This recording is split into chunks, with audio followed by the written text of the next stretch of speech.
Maleifua mai Samoa. Maleifua ngalelei au Italia. Tai au manuia New Zealand.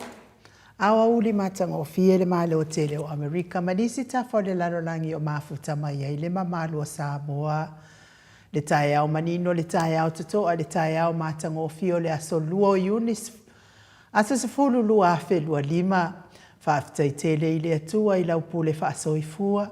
Wala whai mai le leile nei tai au fau. Whaftai fo ili soifua tulu i le mamalo le atunu ai mai se le malo si o mawhai ona whaatino ai whaiva matiute. Masani ai le mamalo o Samoa i aso taitasi. Le anganga whaaloalo e whaafeiloa i au na totofia le atua i so se whatatapua ai. Lau sisunga le whaafeanga inga le mauta Samoa vi ingo le atua. Reven e sau a sora viena le anama le whaletua ia o pulasi. Sunga le toe ina o le kale sia la mo sa toe fuata ina. Reven tele tausanga ma le whaletua i. Reven tele tausanga pino no me se fo ile no fo ahalo. Pasta visita felava i amosa ma le whaletua ia va e tamasoali i. Pasta whaatili matulino si amoa ma le whaletua. Pasta sanga le tule epa ma le whaletua ia whai upu. Reven awatama to whai ono ma le whaletua ia katenari. Le tina malolo. Ia me se fo ile se sunga le epikopo ia sianava te vita kio sianava ma le whaletua ia Jacinta. Matua malolo manu malo ia Reven muli anga telesoti ma le whaletua ia Potofou. Pasta ainu muli anga avi isawa inaya ma saipeti. Pasta ia kopolama ma le whaletua ia ainga. Pasta tole e Faraniko, pasta moana tulolo kapiteni poloka i vao ma petala, pa ia o ainga matama.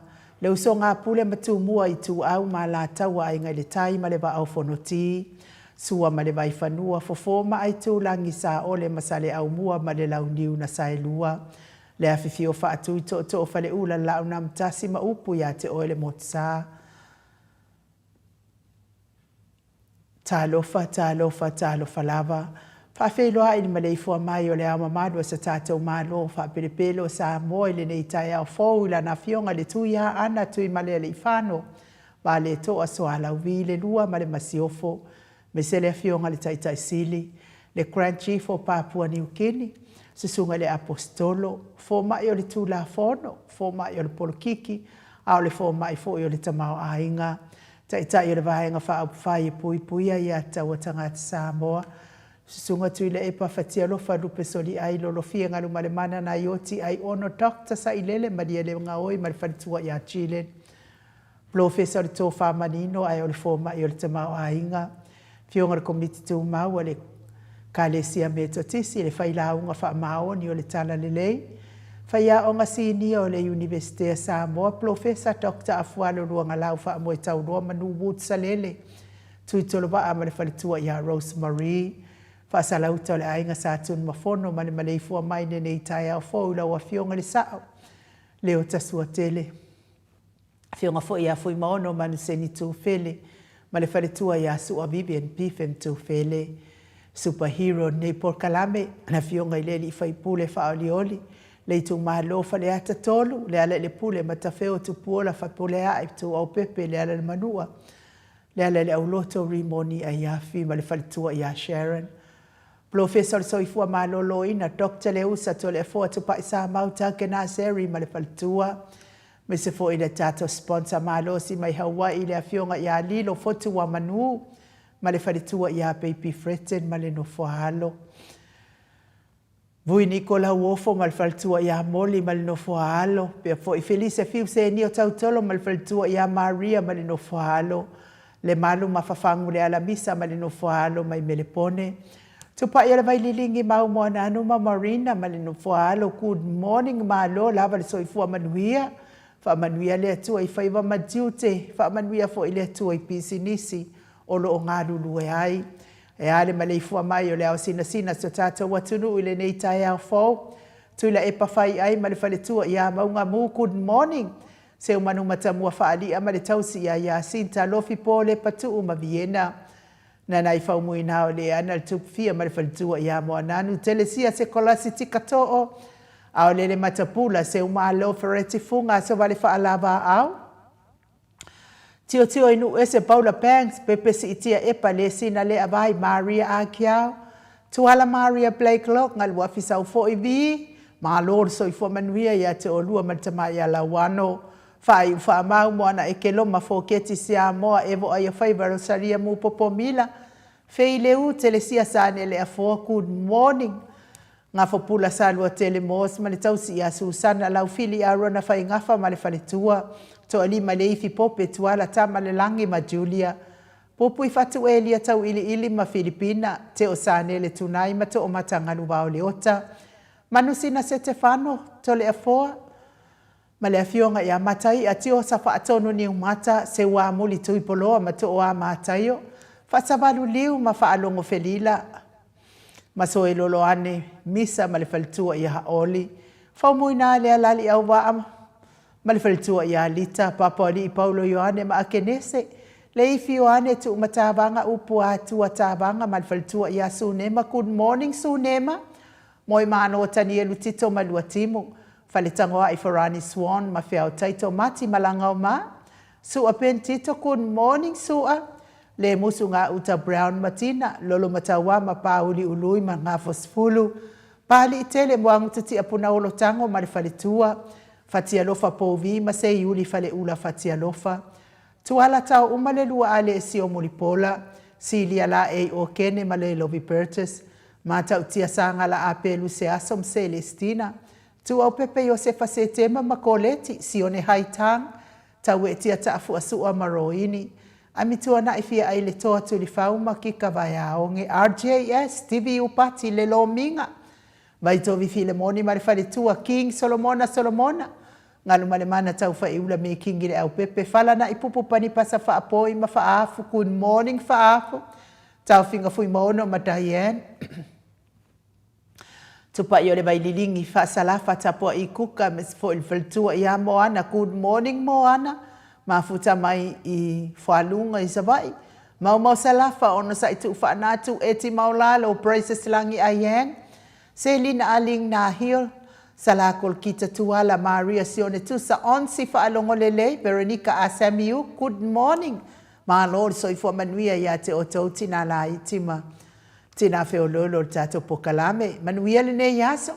Petonia salele Ma Lord so ifua manuia muripola mose ma Maria ulai fono imoana langa aya pele sauma le fetale nga le fale fitu le sisunga ya ifo imanu mai le langi la pakolisi le ota ma le tausi le fale tua ya fa au mutali elive ma le no foalo Lucy pa utalo se walunga ma mali umai good morning Lucy ya neta motunu ma Lord so ifua manuia tawa fesili amitua na imalisi Tupuola perenise anau malifalitua le vabe ma Monica Bale Smith afa mala Brown vaya ma Janet Langshu le sisunga ya taula papa amata fayo sefo avito ma Susana misala au mastuila P Weaver Robert Peterson Dwayne Soalo tia fa muina po wesi tangi lima madania niu malekau me balo ia paso I mulivai malitausi le fa watu uanga seata malifalitua ya Alisa Sole Maleipen Joseph Meafua Martina good morning Tate o fatia lofa.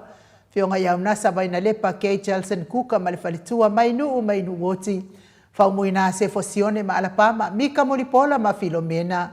Nganga eolo toni taleni malifalitua papa sama. Lea wanae malifalitua ya Lina. Julie ma lo so ifua manuia ila fionga lea wanae. Ya mesfo infalitua ya leata tabale awelua good morning leata. Fionga ya vui vawe lese ma faletua ya vaya uma. Namula ulu male fionga ya tawa aletoa pele pesite tamasone. Au mua pita le au tutu manu le leua. Tali ya wapule loto vautu ua. Olo manu usini male faletua. Salapo elifasa sopi mafaiunga. Poasa mangolua maruta. Ma lord so ifua manuia yate oto uma. Manuia lene ita yao. Ya mesesia mato ekale siya katoliko Samoa ruti hiyo. Fionga su afiligari mauli uli tavai. Fionga ya liuli unga tali tofa. Le fitalenga ya liuli unga tali tofa. Le taulangi Robert Stewart tole efoa. Ma Elisabeta. Onofia na uma mana ya male fionga ya sula deisi male nofua halo. La wafionga ilisa o tau manu pepe sopo tafia mali itonga tuki male faletua ya peka pa katonga tuki good morning. manuia le nei aso lo fionga le sa o malfaltua ia me se le fitalainga ia sa mau le atinga ngai ono soli tamali i timani sa mau mai pes me se tausi au le male a mio le ia manaia male ai ngali manuia le nei aso sa mau fa manuia le atua i fofuanga fai o le nei aso ia me se fo le pisinisi o lo tautua ina isi o tatou mano fa pelepele o Samoa le mafuta mai o le matou autostusi lungo apio folinga e me se fo i lungo o tatou YouTube ia fa malor so i fo maua le nei tai au fo ia inisi o le tatou watunu uala fa i mai fo i fa noanga i le nei tai au ona o le vala au le atua e ala le maliu male oti wa fea i fo i nai inisi o nei ainga tauia ina ia fa mafana fana ina i le atua o tau finangalo fa vau maua fo ini o tau finangalo le a wato e aso na i ngai dungo nei fonga ele e wila vai na fa no noa ono le maftanga le tino nei a o le tatou i unga la balea o tatou ua umba ona tapena i lo tatou watua le no foanga tatou te mapu atu i ai pe a fa ye tusa a tatou wa bionga ma le finangalo le alii le atua i nei fonga ele tatou te soifua ma o lai sanga fa mafana fana ina ile atua o tau finangalo fa vau tui fa sina perkin tau vau hido mafuta mai uta ma lo soifua manuia ia me se fo ile mafuta mai o Sonia Tuilangi le nei tai au fo manuia lo waso Sonia fa manuia fo ile tua fuanga fai e me se faltua ia sina lei Burton good morning le faltua ia Filomena Molipola ma lo soifua maua le nei tai au fo na amanu vese motu makalio ma lo laba soifua maua le nei tai au fo manuia fo ilo waso le autupu e ropena moa ma fota mai tufulele ma lo soifua manuia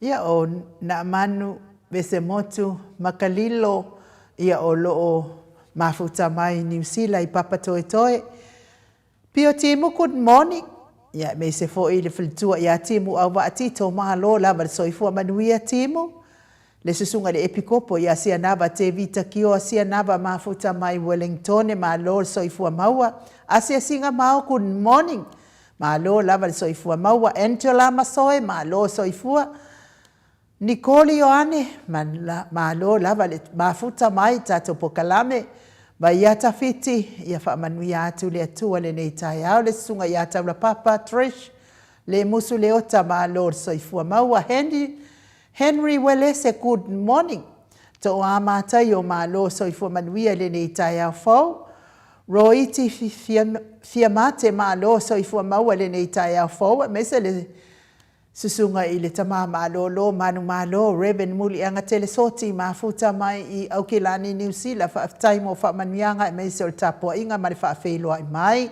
Katerina Apoe mafuta mai fo i Aukilani New Zealand good morning manuia le aso se meliti savu sa malo soifua manuia tavai paka mafuta mai fo i Aukilani New Zealand Sam fa muina ia fa malo lava soifua sinaliu malo soifua manuia le nei tai au fo ia me se le tina matua ia seu malo fereti funga mafuta mai Alaska ia fa manuia atu le atua fa aftaitele lava mo le tustusi mai ia me se fa feilo ai mai ia me se fo i le tapua inga manuia le nei asa seu malo fa atangi lautolo good morning malo lava le soifua manuia le nei tai au fo Jessica John malo soifua manuia fa pe fo ia ama se maia ma lo soifua manuia le nei tai au fo pani patea good morning pe fo i el molifusi sanele ma lo lava soifua manuia le nei tai au fo fa tai mafuta mama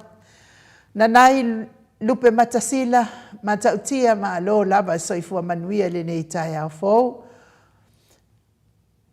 liu mafuta mai Amerika Samoa ma lo soifua manuia fa pe fo ia fonga alio mai nuu ma lo soifua manuia le nei tai au fofonga alio ia fa manuia le atua i lo waso Ia, devi inga leo le atua tātou te whelosipi whaatasi ai le nei tai au fōu wa tātou waulia whaopopo mai pēa le atua le tōtoi fua ai meise o sa mātou wola.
Luas fulu male fitu minute ua te ainei le itu lai fitu isini au se talia. Levi ingo le atua sa tapena ina le kalesia katoriko mai usu. Tātou mafotai nei tai au matangofie Whailoa fo inisi o le mātou o tustusi lungo apio fōlinga lea whatu ala whai mai nei tai au fō. Ia, ma toa mafuta mai, ia whamani atu lea tua i tō waso. Taton fo ia nei tai au, nei aso. Ia, o lo o whangaso lo pēa tātou whamasinonga o le nei aso. O le nei fo i vai aso. Ia lea so anafi, ia lea sa... Sui ai fo ia le moli mau, ia mai stasi fo o tamaita i leo i lea soa nafi, ia o lātou umalava ia sa lātou tusia ma wha mau ia moli mau a lea li o Samuel utu sa ai ma le wha masinonga sa whaia o lo wha ngā solo nei. Wa maana ia la le tūlanga wo ia il wha masinonga li lipotia mai, fōlinga mai o lea le au o lava ina tau le ata. E pei o le tūlanga mō mua lea sa iai ia sa tu ofisili lava ia nai leo po o pe o le manatu au tū lava o lo ia pālangi ia o atu i whafo ia o lo sua ina lava nai leo pe wha maoni le whainga o lātou o le lātou suenga ia. O le a popole la il wha maoni ai le popole il mea sao. Ma wha longolongo il mea sao. Ia lea la wa amata o na o atu o tatou moli mau. Ia o lea fo i ua uma ia le moli mau ale whalitua fo i lea. Sitina lea kake musue ka ungo ngai kakalo whai. Wa afia fua ngai le i whai misa. Sitina lea whaapea lea sa ia la ua ma le ala le pule i te tono le taavale le asona soa ai ia na la vea il tamaititi lea ia ua uma la le moli maua na fo i tina ia o lea fo i ua uma o na ave iai fo i ia wha maumaunga o lo na tusfolau e lua o na tusfolau e lua. Ia ma le aso na tu ai wha mau le aso na tu ai Samoa ia ma le aso na toi fo ia i Samoa. Pōla lea sa ia tupu le wha lave ia ele ia i Samoa le whalitua lea o lea sa i New Zealand. Ia ua iai uma na wha mau. Ia o lea fo iwa moli mau mai fo ia nai isi fo i nai leo pe o na iai lea so nafi. Ia ese mamao le whamatalanga le mori maua Samuelu lea sa tustusia ele leo fo i leo li o whaatau malama ia ua ese mamao le na ese male tusa o le mori mau lava na lea sa tusi ia li o whaatau malama lea sa tau talama ia i lungo le TV fo i lea o e whelaua ia nei tala pepelo. I New Zealand ia ai wa ese mamao ma le whamatalanga ua ave i leo taulia fo ina na umalava ona whai o le mori mauna Samuelu i lungo TV na sola lom Samuelu. Lafi lilo lom Samuelu ia ua fiu na i leo e. To e sua Samuelu ia ua le maua lava Samuelu. Ia lea whatu a mau a Samuelu wa whaisi umi na sue ia tu a mau a lom Samuelu. Ia ai au mai loa leo le toi whai ei loa ina alfa mtalanga Samuelu. Ia wa ese mamau a malfa mtalanga mua. Ese alfa mtalanga lea na whaisi leo lea na sue lea soa nafi. Ia lava wa amata na tātou baba ai atu iata o tauleleia. Le iata o le mea moni e wia awate tau te whaelongolongo fua isi a tau fi whaelongolongo ai fo i li poti a isi to stala. Ia maana ia fo i whaelongolongo ai ai awal tal tonu iai. A e maana ia lava ia to stala lea e whaatala noa ma le talenga fo ia se umanu i New Zealand le tio fo i le i New Zealand. Tasi lima la e foi wangaro e kai ngofo le numero le tio te stala na le faltua ia lilo mai ava maina ia wale le ia le fainga wanga foi tu singa olae sausa ola vai ia na li poti I mea la e tupu tonu o le whale whamasino. Ia a o le tele lava o tustala, sole. O makua mi milo tu umalato whaupunga. E o mai e tau a mai se whaupunga fo ile le tau mamai na hai ia nai moli mau le so e soe. A wale mawhau le mea moni ma le whaamaoni le so e soe. Ia, o le whaamatalanga atu le nā o le tātou whaamasinonga i le aso anafi. Ia, whapena fo ile tango fia le whaamasinonga le a le tamaita i le asa lo ia sili. Ia Maleifua. Ia mataulia fo ile toi apili wana amai ia man malo tamaita i pale mia. Ia ai tutongi e Maleifua le lima fea ngai tamaita i pale mia. Ia le ala wa toi apili ele. E si a fo i alo le atunu. Ia sa ngalue man malo si fo i. Ia ma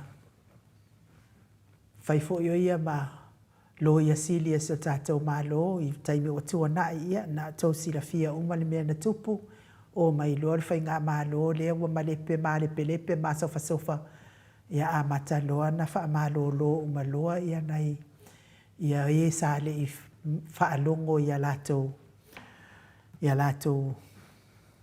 mausita i mea sa latou mana o ai ia soli whaatasi tu la fono ele fia soli tu la fono la le wangalo ia te au ia le suafa matayo Maleifua ia lea lawa mafuai o na tuli whaatasi ai fo i ma le sa avea ma whailau tusi o le fono ia lea fo i ma to tele lava o latou ia ai mai se la le tātou whaamasinonga lea apili o le whaasaoina lea pe tatau o na palota le fonga fetalai pe le tatau.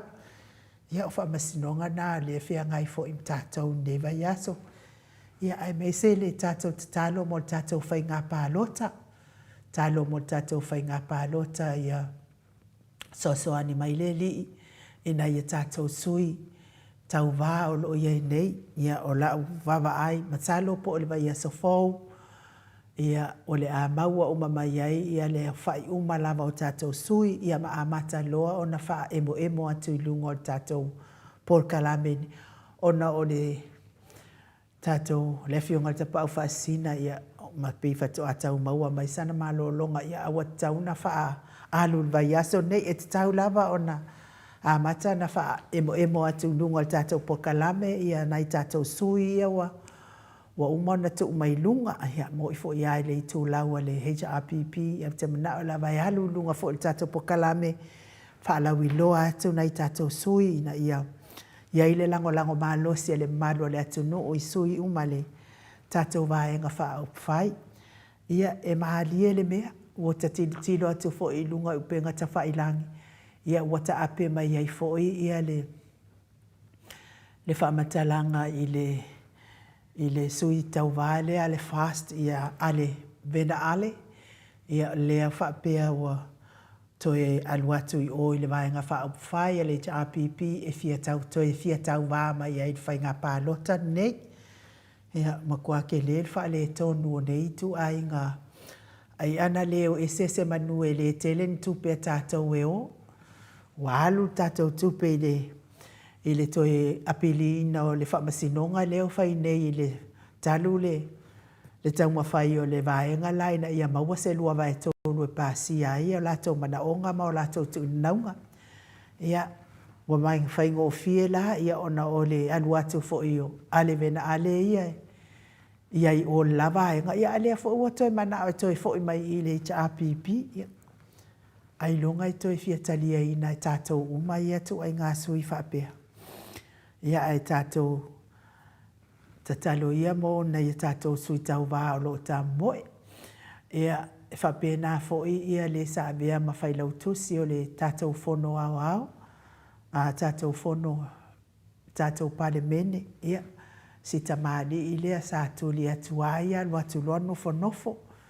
Ia ele na te le isuina le whainga mālo le wa mare pelepe atu nei.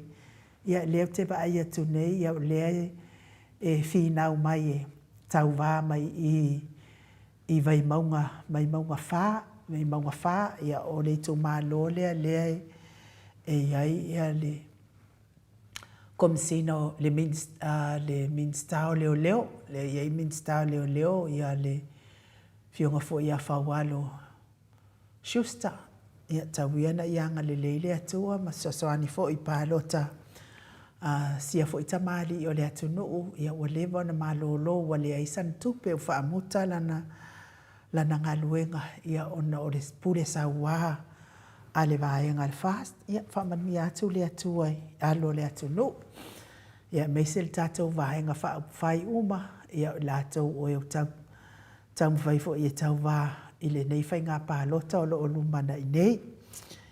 Ia, o le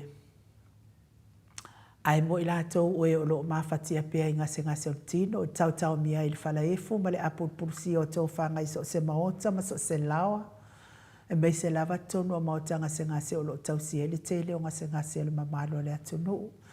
Mei se lava le tina i a Maria a kiau i te tonu o le maota ngase i Brisbane, ia, whamanu i atu le atua tina. Ia, mei se oto uma i lo loa le vaai, tamati nā uso tua ngane, mei se lava i nei whanau pele. Ia tau ia ia lango maluina i le atua oto ngati ngā.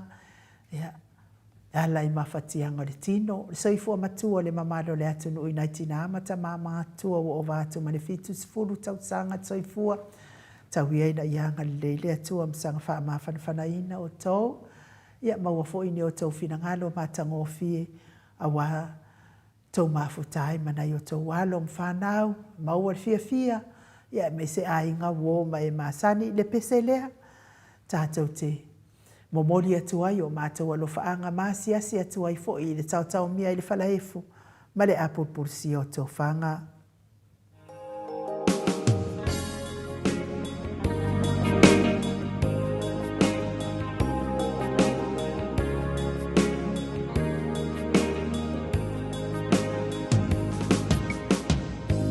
There are some things I may not know. There are some places I cannot go. But I am sure of this one thing, my God is real, for I can feel Him deep within. My God is real. Yes, my God is real. It's real in my soul. Yes, my God is real. My God is real. Yes, my God. For He has yes, my God. Yes, my God is real. His love for me. Yes, my Savior's love. It's like a pure gold. Yes, my Savior's love. My God is real, for I can feel Him in my soul.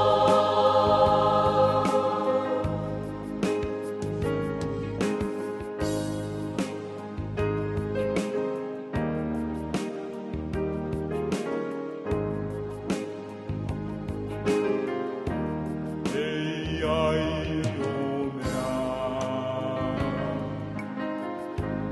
o te leiloa, manofoa, ngā e whaingata. Ai wau iloa, ua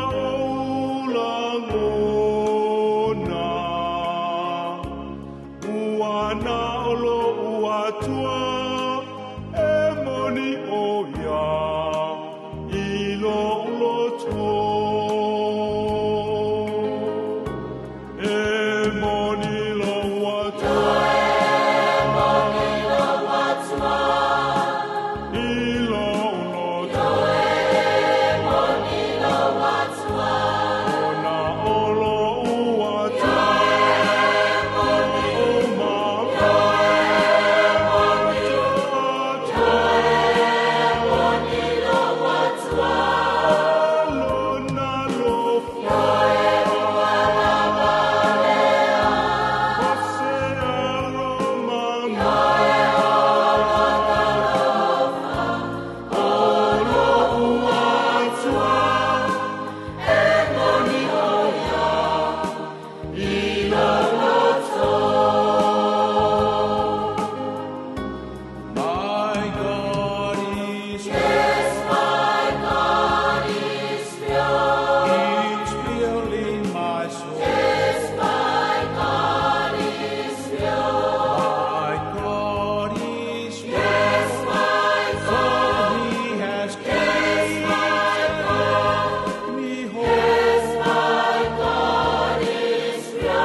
Se fuluma le 5 minute ua te ai nei a toi se fuluma le 5 minute ona tale o le itu la malu i sini au se talia fa malo lava le mafuta mai nisi o le matou autostusi lunga o ape o folinga fatu atau mafuta mai ia o lea e fesili mai se kirkir po fesili mai ia Torin Misa pa mole ai nu o le mea e ai ia se lo ia a leo o lea na le tu fesili mai la na le tu fesili ia o nai leo ai le pe se lo ia a lea ai ia se lo ia leo fai atu foi ona e tu fesili e leo o lo ia a le tu te nai moli mau ai le langona lona leo ia o le whaamala mai na o le Fesilia Doreen Misa ia Doreen ia o iai ia le lo ia tatou malo le lo ia lava leo ia o le lava e tū la i mona i leo matau lia foi o le tangi le tangi ale le pule o le tangi a leo tasina mea le tu Fesilia ai whapea o lea e la vea i ma le komisina leo au komisina o leo lea na te wha na ia wha uluina le tang e na la e tali e leo le komisina o leo wha uluina ia mo leo uma e le wha pia na o ia na la o la ia o le lo ia la va leo ia o la e tu mo la tau ia ai pe e ala na tau wha longo le Fesilia e le Fesilia leo ia ma leo ia ona o e tolu ia lo ia vaenga la tau lia fo e tolu palangi ia male lua Samoa ia ona lima ile ia e Fesili uma lava na lima ia atato ia e tasi lava na lo ia lava leo ele o mo mia leo ia se KC po se mo se lo ia mai fafo ia o la ia o la tau ia langona o lo uma wa tele mau tu e ta'u atu ai i le whaamasino, matau lia fo le whaamasino ona te whaia le whaiunga. E ta'u atu ai i le whaamasino, ia e le i awai Samuelu i le pō sa tupu ai le whaalave lave. Ai o mea uma sa tautala ia i Samuelu malonto o lua si vai. Ia mai lātou ia mōlia ia i la auli ma lio ma lātou uma ia mōlia.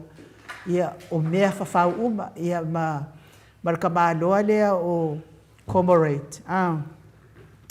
Ia o ia lalina pe e whaiasi o ngā fo i o morianga ngāli ia ona o lea lawe ai ma whaamalos. Nā lue mai moli mau ia e rua ku whaamalosi na moli mau. Ia lea lai e lawe ai ia o le mea lana e lea ia se lo ia leo leo. Ona o le whai mai o Samuelu sa o le whaleo ai. Ia o atu leo leo fesili nā tangata ia o mai tangata whaapea mai e le ai. E le iwa ai se Samuel. Whaapea mai Samuelu sa whainganuenga i whea. Ia o ia i peila o le mea nā wa te lea ia wa lea. A wai moa mua ta mtalanga i walu so montupu. Ia leo te sau neiva mtalanga. Ia leo fitu sifunu ma leono whaapopu ma le vido. Ia ngā o mea ngā. Ia o le whamalamala mātu nā. Ia le ai o lo o iai pea le tātou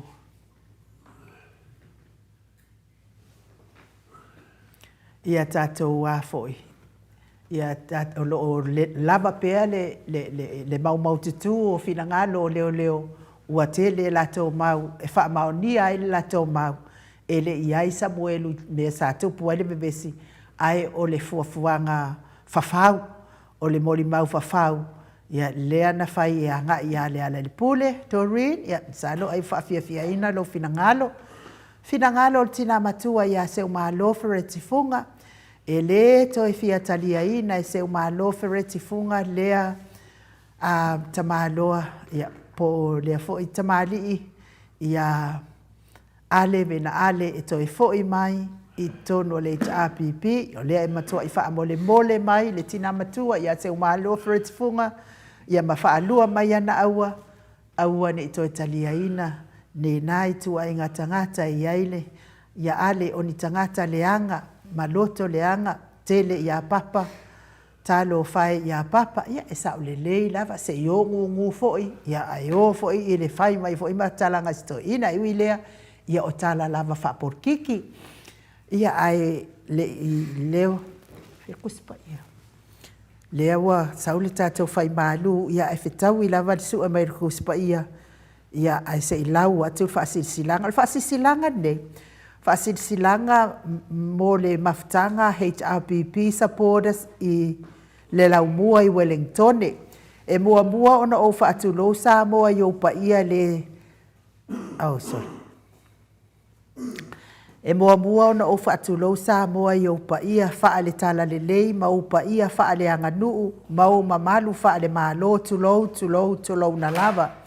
Ai wha sila i sui a wai uma o le vaenga wha upwhai e pui ai a taua tangata sa moa a le HRPP Wellington. O le a whaia le tātou whailoa inga i le hall o loo i le tuatusi, Numeraiva, Kapuni Grove, i Borirua, i le aso to ona i nei, aso sfulu ma le whao iuni i le itu lai lima i le afiafi, wha mole, wha manatu atu fo i le tātou taitai i le afiafi.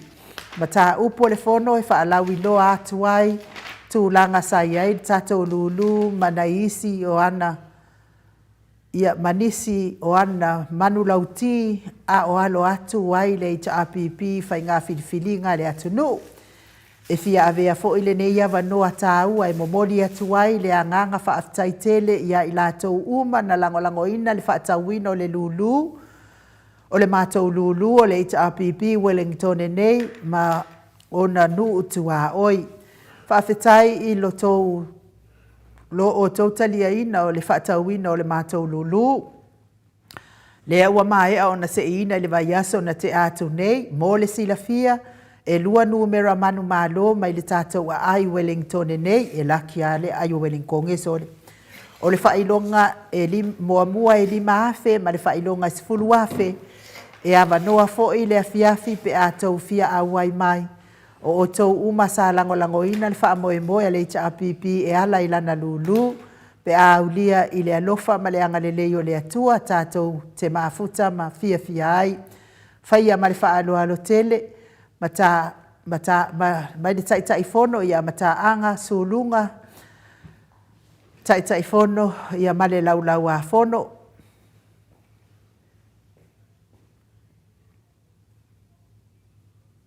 ia o le whaasilasilanga na mai i le maftanga Wellington i ni sila ia o le asto na isfulu ma le wha ia o le awhai ai le tau maftanga ia mutangia fo i lea whaasilasilanga ia e te sua tunama oe ma watu fo isi au taitai ia ua fo isi tau wha malo stino i lea so pesa oa upea ia meisa fo i nisi o tau mata upu e tala noa ina ai ia le whai ngā pālota o lo lumana i nei ia o tātou i nei sini au se tālia ia ua uma o na amatu tātou whaaftai ia ai le eis tātou mta upu e winga i le tātou whai ngā pālota se tātou fisosoani mo le whai ngā pālota ia o miti afu ma lea o te tau mawhai e whaatau atu i nei ia o miti afu a Samoa ia o lea lai whaatali nei ia le tātou oka ia e au mai ia tātou mitiafu e sosoani a lātou whaatauina o lātou mitiafu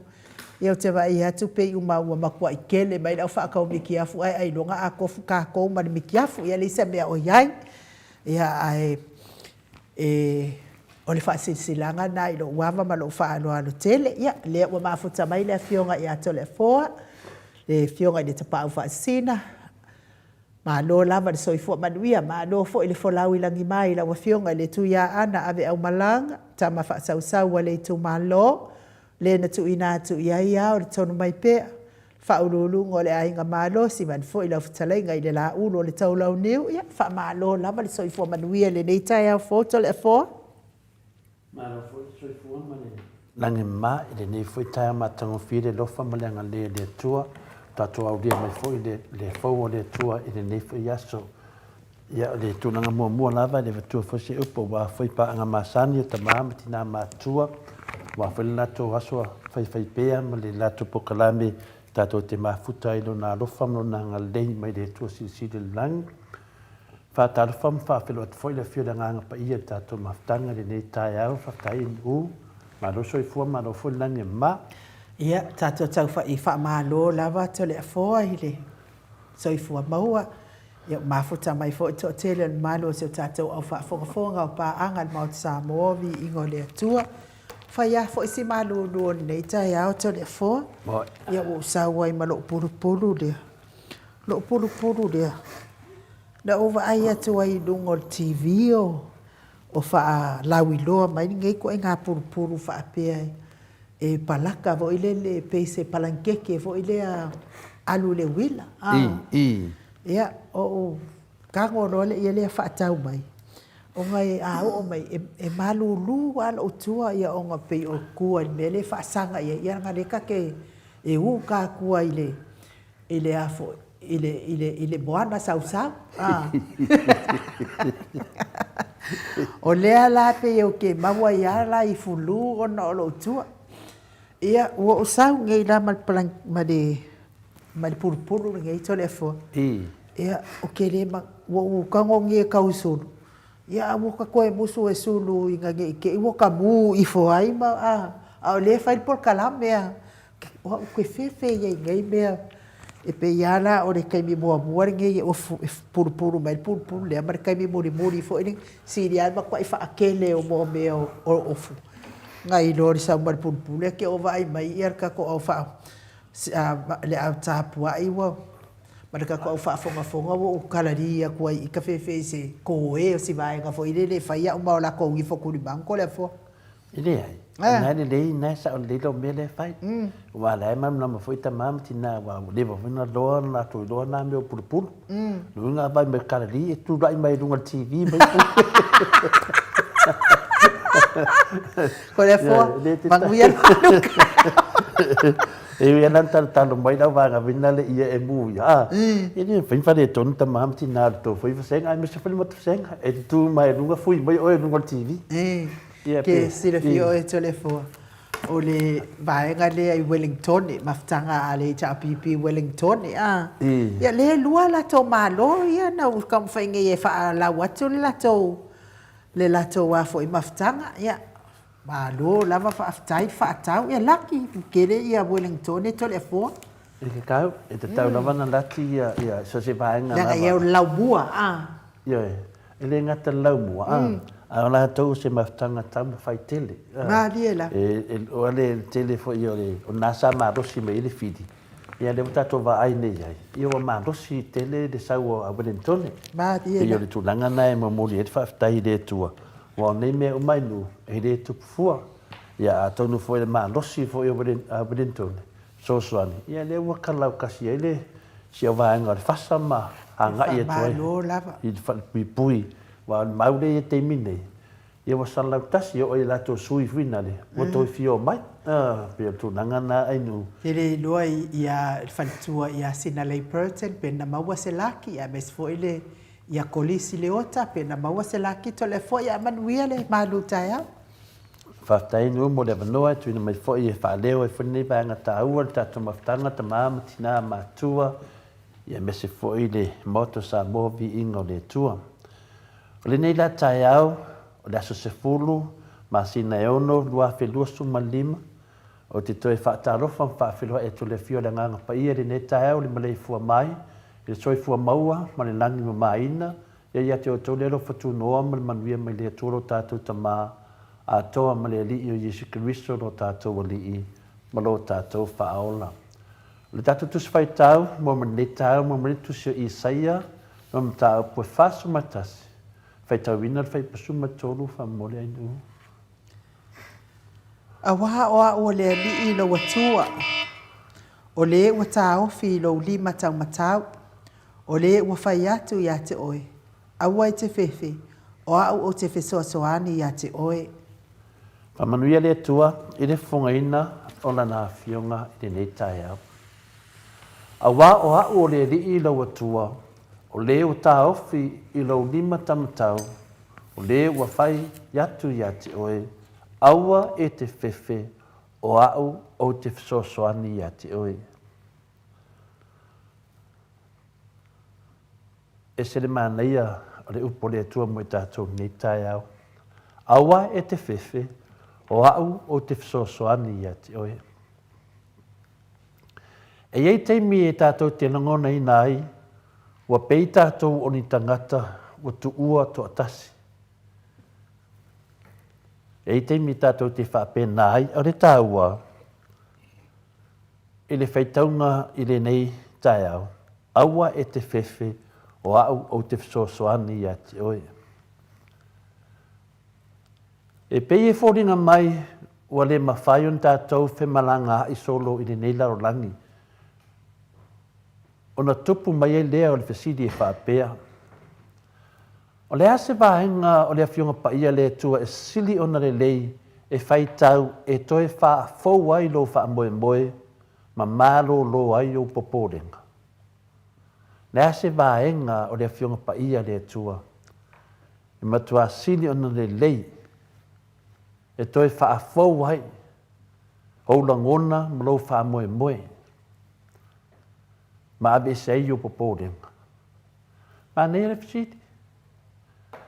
Tātou wō le whionga pa ia le tua e ama iere tari. E maa sani nisi o i tātou e whaitau wina le tusi lea o Salamo. Se lau ma le lua anon whaipe ono ma le fitu. I taimi tātou te mawhawhawa e tu ua to tasi i tātou. O tusa hau ma le kati o le vau. Ua vea ua pei o le kusa i mea ua whaatafu na ina. O lo o mataala ma ua avea ia ua pei o le manu i titi e nofo to atasi i lunga o le fale. E whaitau ma whaitau ma whaitau na mai lea langona e whasoani e tātou o tōtore nā o lau whaitau tuspa ia. O le nofo to atasi o se tasi lea o whaafitau li sili o loo whea ngai ma le laulangi whaonu pōnei. A o i lātou mo i loa ma maramalama Iesu Keriso o ia o se soa tu mau. Ia ide se senga o tangata lātou te loaina Iesu Keriso. Ma tangata lātou te le loaina Iesu Keriso. Ai maua le melea o le nofo to atasi. A o se whawhita auli foi. E re ngata lea, o e tuina mai ai tātou lana whiunga paia, e ala i lea whiunga paia lea tua e wha atumu wina, ma wha mausali i nai o tātou loto, ma mawhau i ona manatu, ma langona alofa tu mau. Tātou tara noa pe le au tū, ma le ngangan tātou a matai. Le ase vaenga o lea whiunga paia lea tua. E te whaitau wina, e toi whaafou, ma e se i o popolenga. Pea o ina maua o ina ngona, lofo to atasi. E ai fui taimi tātou tino nofo to atasi ai, ma tātou whanongolongo le tangisi ma pipisenga o manu lele i lungo o la au. I lungo o la au, ma tātou wawa ai atuai o loo vivii, ma pe pese fia manu lele laiti. Le tasi nā vainga tā ua, e fisosoani tātou te mate ina ai, le tasi nā vainga manui o le tātou wolanga. Le mawhai lea o na tātou malama, o awinga o neimea. O upu e au mai ai le mawhanawhana i le loto. O upu e au mai ai le mawhanawhana i le loto. O le ana le mea o le a tātou loto vai ai. O le ana le mea o le a o mai ai tātou ni ata o la foia. O le ana le mea o le a tātou langona ai le nofo to atasi to tono tātou loto ma mo o le langi maainga. A whai o Iesu Keriso o se woma mai, ma o se vaenga e tu mau i o tātou o langa, e le ai la se mea e whapapole i nai tātou, a wā o loo sisila mai i ona fofonga alofa i ai tātou. Tātou te pepese ma vivii ona o tātou fia, tātou te pepese ma vivii ona o tātou sa o loto, o le fofonga ma le leo Iesu, o loo wha leo ina mai e manuiti, ma o loo tātou i loa ai, o loo sila alofa mai ai tātou. Tasi nā winga e tāua tele, tātou tangata whai mawhauwhaunga, tātou tangata mawhauwhau tutoa, sairi ili winga o mea, e atangisi ma pepese, ma vivii, ia manu laiti pe ona tāua. O nei e le whiau tāua, o Iesu lai, wha leo mai. I o tātou mawhauwhau, e leo tū la foina i tātou, pe tātou te nofo tuatasi, te ai. Leo whaapea mai ei le whiong pa ia le tua, a wā o o i ova lo atua, o te tuina lo lima tamatau, o te whai atu e te oe, aua e te whewhe, o te whisosoani i ati oe. Nera i el tātou tuswhai tauri ne tahe au, a wā o le li i lo atua, o leo tā ofi lo lima tamatau, o leo whai atu i ati oe, aua e te whewhe, o au te whisosoani i ati oe. A le ai se isi whaamawhanawhananga, e sidi atu, na ilo le whaamawhanawhananga mai, le whionga pa ia le tua mo i tātou, o le fia ma le alofa, e ala ila na whionga pa ia. Ia tātou te whahi ueta māmati nā, aua e te whewhe, o au o te whisosoani e te oe, awa o au o le li lo atua, o le o tā ofi lo lima tamatau, o le ua whai atu i ati oe, aua e te whewhe, a wā o au o te whisosoani i ati oe. Amen.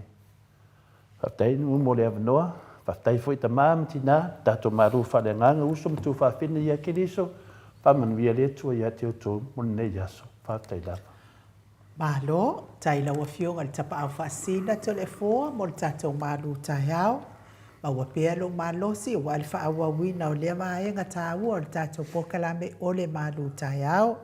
Tai fo i le upo le li ia isanga tōma tā wina i pea le tātou savalinga wha lea nganga a o tātou ia i le nei lalo langi. Te leo whaingtama, te leo poponga tātou te whetaia I pia I le aso, o le sosoani mai a Reven muli anga telesoti, o le tala lea le atua ia Yosua ina uatu lai mai e taita I le nuu o le atua, aua e te fefe, aua e te matau, awa o te ia te oe whaapei o na o ia Mose, e whaapei nā o na o ia te oe mea uma e te iai, ia le atua, te oe tamā, malolo, malo, mo le whaalawa I te leina o le malu tai au, ia wā le whaafonga fonga mai le mamalu so tātou matunu, levi inga leo le atua I salani ai lana malu tai au, malana upu, whangasoro tātou pokalame pe o na masani ai.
Se fulu ma le 2 minute, ua te ai nei le itu lai malu I sini au se tālia. Ia, e moli atu fo ili wha malo, ma le wha aftai, e te oe tamā malolo, malo, so ani mai tātou malu tai au I tai au tai tasi, wha aftai mo lo sao tā ua. Ia o le afso tai atu, le tātou ata noa, le te sa Crichton, ia wafo I ali tātou. Ia tātou pokalame māsani. Ia ua a mata fo'i ona vevesi to le afoa ia le au lango whaavare ale fast ko le afoa. Ia lai le kola lea e vevesi mai e lea. Ua mata fo'i na fe'ei. E a whakume manguia I a fe'ei sore. Ia o le anga whaaloalo i whaawhiloa i lawa fionga i le ata noa te Sakraiten, ma lol soifua manuia, ma lol e wholawi langi maa, ma lo fo i le ono sa i ata noa te sa.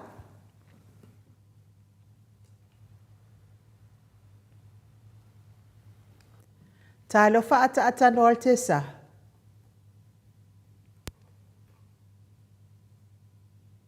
Ia o le wha matalanga le na. Ai... Ia, fa malor soifua. Fa malor soifua manuia i lawa fionga.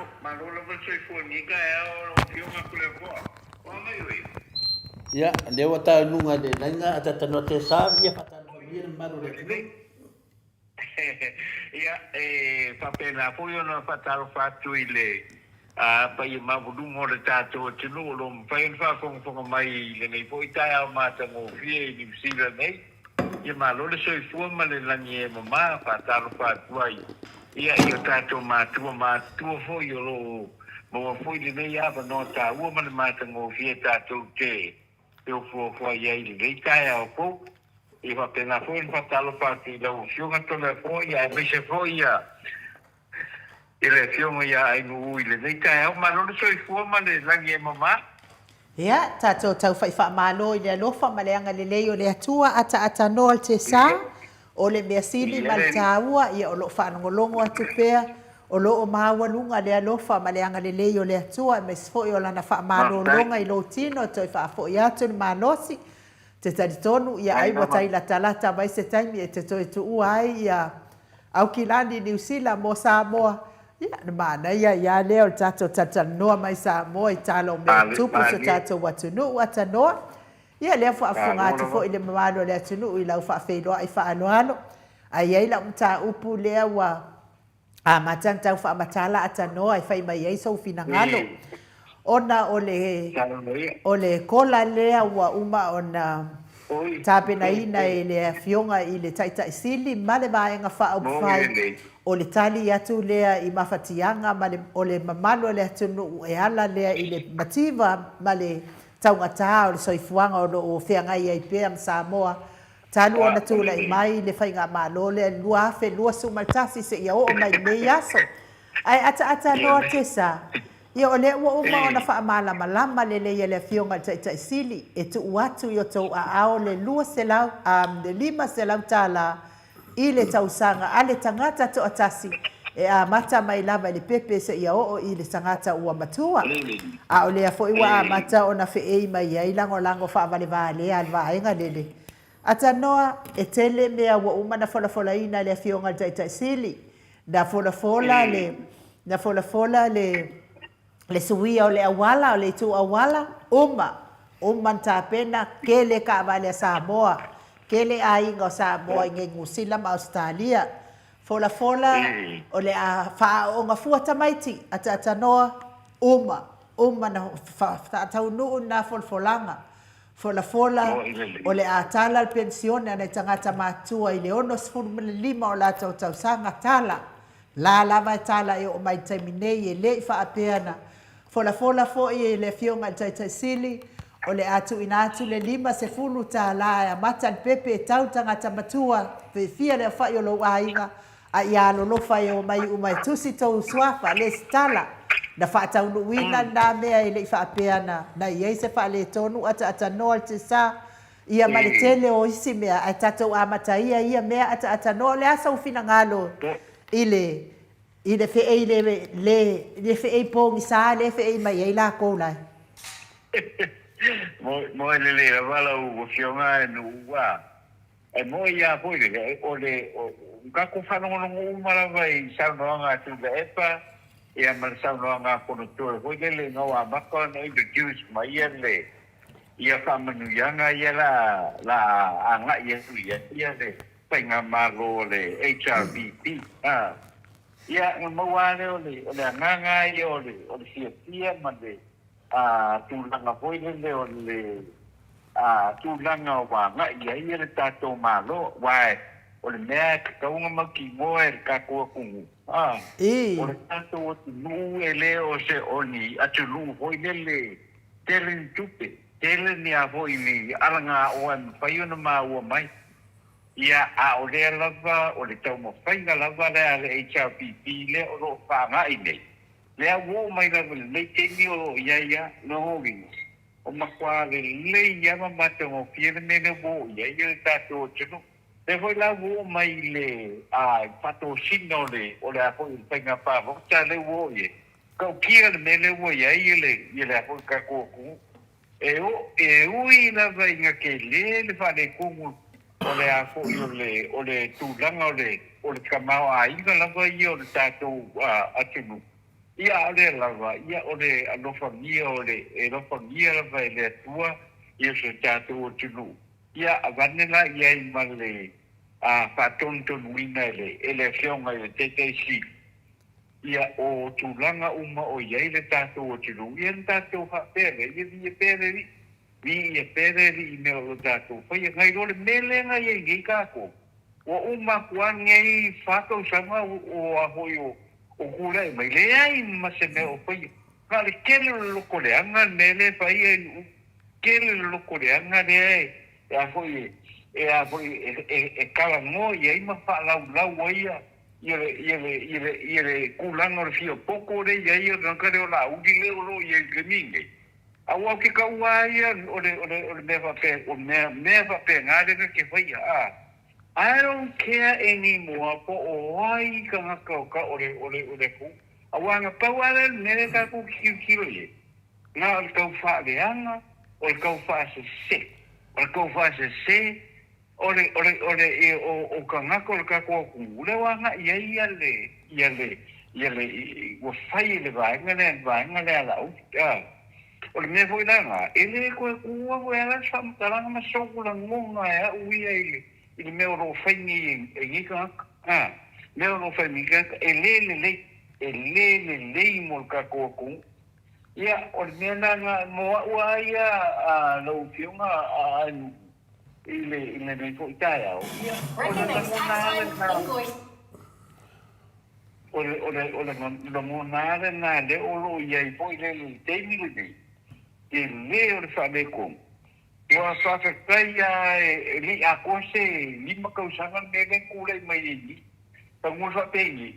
O sara lau kasi ka kua kumu. Lea e kele e kuper ka kua kumu. Lea ai e isi whaipure. Ua ka unga o kausa ka kua sao ai me kaunga ka kukalangoa. E a hoi. E a foi whanakalaka mai, au mai kere lunga, e whai e la uli le mea leo, le kere mea mai lunga kakoa kumu. Mai lunga kakoa kumu. A le kako kino, e le ai ama se meo whakau muina. E le ai ama se meo whakau muina ngāli kau whase seo kakoa kumu. Uni mea le ia lau whio pai nu i le mitai. E le ali se mea kako whekala moe pia, pa ngā somo pia ia le. Ia le anga inga i rumo le kako kumu ua kuna nganga reia. O le kulai mai o le a foi koe kulai mai ia le fiamu ki kaisiri. Ia ma le vāru pauku pai. La koe fo ia ile le i mo le kako kumu. Ia lau fiamu e nuu ni tae. Malo? Ai papai mo le apuno. Malo telefo? Ia mo le avanoa o te talitonu. Ia. Whamarurua tu fo ine mamaru le tato tunu. O le mane foi le fisidi ai nu. O te talitonu le se te mua lea. O te le lavo le fisidi, te le whenal whātupu manatu. A le foi whafonga le tato atunu. O le mea sidi a te auia. Ua tau nu. Le aise au ngā nei mea uma. Na fola. Ai le se mea tau nu. O mea uma lava na whai e le whionga le tete sili a tokta tule epa. O mea e momori e le whaftai le tua. A faise mea finale wa uma wa tau nuu. Una tato whaftaile le tua ua tau nuu. Pea upo Yesu. Ia ufo le teimi na sawe Yesu e whatanu ina la na misiona. Ia wafo ile lave ina i tatou. Tangata ngasala ni nila langi. Sa saunua fo Yesu upu lea ua tau nuu. Whaftai fo Yesu i lona tamaa. Whapena fo ila tatou i le whanongolongo atu mtau whapenei. Awale ana ia fuale le pola motu tua i langona faasoa le mamaru le tunu. Ai mesia tu loa, mesia da au ai valea ia wate whaingo ingo le au ai valea. Lana no whaingo ingo ai valea, ona e lato te lere marama lama I wingo mea, a tonu fo e lato te marama lama. Ai paula wala ai valea. I de whatustusa in nato ta ita I o tato atunu, e ta taun tato tau ta tala, langa o tato e onga le atunu. E lese atunu una o lato, o le atunu e a whaina ma tato, pe a se se de fufoina o tato ta itai, o tato atunu. O takta tu le epa, murisida fia, o lo iai le mea lofa le atua. O takta tu le epa, o se tangata e ata mai I le tu tau ta mau a inga. Te tonu a inga, tonu le atunuu, o le vai fafo o tu Samoa. E iai lona whai longa maualunga, e anga waa ia, na te teita ia tatu atunuu. E ala tu langa lawa iai tatu temi nei. Tusa lama le pesilia, whina le ainu uro whapea mai, po le ase whai ngai whai tangata nei. O ia, tatu tu lau lava, o mana whai tara whatu sa ta tano te sa mai nu. O lea, wai loa whamu tai whau whina le ai pa o ka avale. O le whatu sa ina nao I lato. Po o whea lava le mea lato te whai ani nei sa uninga. Ma wha leanga le atunu, leo tato wa ai le lato whatau sanga, po le lato tolu man se furu masina. Le tau sanga iana mai ele vanga le fast. Leo fesu iai o lato swafa, o lato ingoa, o mea whape nā whina le atatanoa te sa. Wa fisu ia ia sia. Le wa fai ngoa lisi vaenga o le United Party. Ai fai ngoa lisi o vaenga o lea o se amatanga fo. Nela mai lato o lalo le fast. O mai lo lato e tau pepelo e le tunu. E tau su e sina lanu. A wau mana malama le tunu. O le nefi mta upu. Au te fatu saina. A mana malama le tunu tato savari lumba. A wai tali e le tunu I lato. Pauar tato ngā renga tatano te sa mai nu. O le faa malama lama hina o le tunu. E ala le mai leo le whionga te sili ngol tatu pokalame, ia me se fo I le whionga professor ia takta afualo, le sunga le hero ia le pule. Na mai leo nei tama nei po ta itai nei o le atunu. E whamata laina ma malama atidi ai. O na tu le atunu u lato ti tari ina. O le ngal venga na tatou ata tanu sa peifu na ta pasau fina ngalo wa o se tasi o tu stala matua I to tono Samoa le temi nei. Le ta ua le nā tatou whaasoa. A fsiri la inu utu langa lea, no mafo whauro lea me o tai whau wau. Le whaatu sai lau tu si tala ia, le lato te whaia le melea. Ia, o le rane me wau e fua o le whaire mele lei e takta tu le epa mo Samoa. Le asi whaafofonga le au wau ia po mo meo kai whau ia. Le o ta tara toa whaale whionga te siri. Ere man via Samoa le meo whai, e man via I Samoa. Na ta tala toa wha le whionga a takta tu le epa, suinga o tu o le awala, ta tala toa wha e whau whale te tele lava matu langa whai ofisa, e o I mea umalava tatanoa na te muli maule atunu, ne hana wo o mali temi nei, leo ta tala se tasi o toa wha, wa levan wha atari Samoa o lea, o le tui nātu se fsosoani I lima o le mamaru le tunu, e wha mama a bengai, wa kaunga ka lava ia tau o me tutono Samoa, ma fua ma le au tuloa, le au wau ia, malato tai tai le ia sunga ia la ulim fia me malato uma e ma fua ona safar tato tunu o fia me mala uli malato uma lava le sa lato fia tato maro o le me sili nana mala malama mende o tato te fina solo masanga solo I fema fea tato wo lava le me autu o leo to e tonu masina o na faile o filinga le tunu o le mele sili na mala malama le tunu temi nei o le palota e me faiona vesea tangata ni atata no te sa e le wha pe tongi mai tato whaasanga fula ia lea. O le tato te maramanamba. Pawal mea tato e whai. O le avatu le whiau I tu tonu o le whanongo longo o le atunu. Ma lato I loa ai whai le fuad parota. Le lau tato wawa ai teimi nei. Wa popole lava le vahanga lea. Ai sai mananga popole le vahanga lea tatanoa. Langa ato e tu lai ma le HRPP. E nei ma se mea ne. Matau lia o le mea lea na mai le vahanga lea whaase se le tunu. Ma te atu le tonu to esu e uma mea na whai a takta tu le epa. To esu e uma mea na whai le HRPP. Dai pespesa in u I le asom le aso e whaamanama le tunu. Le ala me lo tupu mai. Ia le ala la fefe nei. A whai e tau nu e tu lai mai le HRPP. Wa tasi al whaalongo tangata a tanua te sa. Na whai e la auli le mea lea. Na whai e la auli I le na ia whaase se ina le tunu. O le a tufa atu pe la tu ina tu tupe I o tau lima e whai ei mea tupe. Tato ana noi tupe ata tanoa, tato le tata noa I polo keki. Tato tata noi tupe. Ai e moi foli atu. Mo tangata e le ai sona poto ma sona ata mai e le mea tau tama o a inga le atu nu. Le ala tato vai nei, o le ala mele tupu, na o la auli ala manui ai, le tato vai nei, fari te tele, o pisinisi. It's all about lauli, it's all about lauli. Le ala tato vai nei, tangata vā lea lea nei, le whātumuli ai tato vi, e vā lea, lano tau le vā lea, pauna se upu, e mawhaina ofi to tono o lato mawhawhau, o la tōn tangata vā lea, e le loa lofa i le tunu. Ona manato lato a tato taranoa mena whaapere o tato e leanga. Le ai. Sila le mai ia i le upule HRPP le nunga le uro tolefo. E tau te erifi au tahua. E pā loka mo le HRPP. E man via i Samoa. Ma ave i tangata nei. E ave tuu le whalipui pui. E aoa o ina hai le lato mea na whai ia Samoa. A batu e matusi tala nei. O le mea eri loto a tatanoa. E ila wala e whai ai. A leo whai eri whionga te siri. Le tangata e maramname mea tau tamau ainga. Mea tau tamau ainga i le vai whafo matotono Samoa. Tu loa i nusi, ta whampai atu ale mea ia maramanama ia la wanga ia. O lea te wou mai. Mai, ke fiu e ke wou whiawhia. Ia le ala wou e lakalaka e. Wa e wou e lakalaka rangu lo makua marikoinga. Ua kau e se pōi au kari. Mena na le tupu teimi nei. O le lato me to tia le nena whai le pālota taluai. Na se e le tunu. Le wa alu, le wa to e mai, a le wa mate ia le tunu. Wa i le matenga, wa malama le tunu. Ia, le se me la tatu popole, ku e pe wou, wa mor tu lau, wa mor taifau, e wou lava, e eva. E umarole e eva, pe. Umarole pe, ai e ilo. Umarona ai e ilo.